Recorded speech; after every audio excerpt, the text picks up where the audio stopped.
For a year now, Tigrai has been under a complete communications blackout. This has meant many things. For one, this means Tigraians have no means of reaching their family members either living inside Tigrai or abroad. For another, the communications blackout has meant that Tigraians have little to no access to information about the world. This is Ma'bel. Ma'bel was an accounting student prior to the start of the war on Tigrai. After being forced to discontinue his studies, he decided to open a video store in Maqala that sells news reports and political commentaries relevant to Tigrai on the cheap.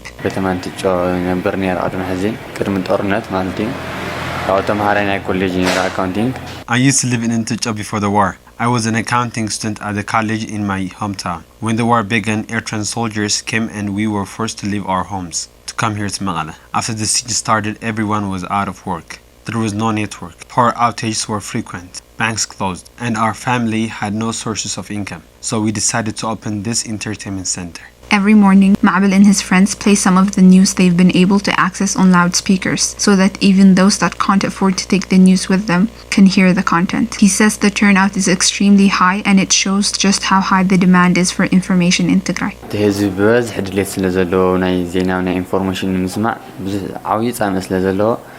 There is high demand for news. This is why we decided to open our business. When we play news on our speakers, young and old people alike gather outside our shop. People here are suffering from power outage and the communication blackout, so they are eager to hear the news we play. Ma'bel added getting timely news is very difficult and that the frequent power outage has drastically affected his work. When there is a power outage, we have a hard time getting our jobs done. You could say there is basically nothing for us to do. We can't get the videos we need nor distribute them because everything works on electric power. We also have a very difficult time getting timely news. But because there is demand from our people, we go to a lot of trouble to get the information that is needed. Nathnael here provides Ma'bel with the news he needs to keep running his entertainment center. Nathnael says he has a lot of difficulty accessing news with the most demand and providing his service to businesses like Ma'bel's because internet access is virtually non-existent in Tigray.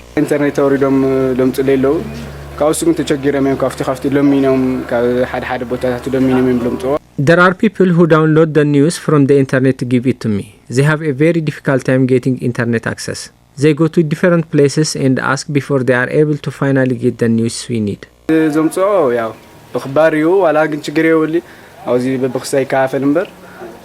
video I buy are really expensive. I can only make a profit when I distribute it to different places. I spend the money on living expenses. We are having a difficult time here, so I take the money home to my family. I go around distributing the news on my bicycle. I had bought one before the war. It sometimes breaks, so I have to repair it. I have never used public transportation. It's too expensive. In the 21st century, where telecommunication services have become inseparable from our daily lives, Tigraians have been denied this basic right for a year now, with the Ethiopian government maintaining the communications blackout in Tigray, keeping Tigray shut off from the rest of the world.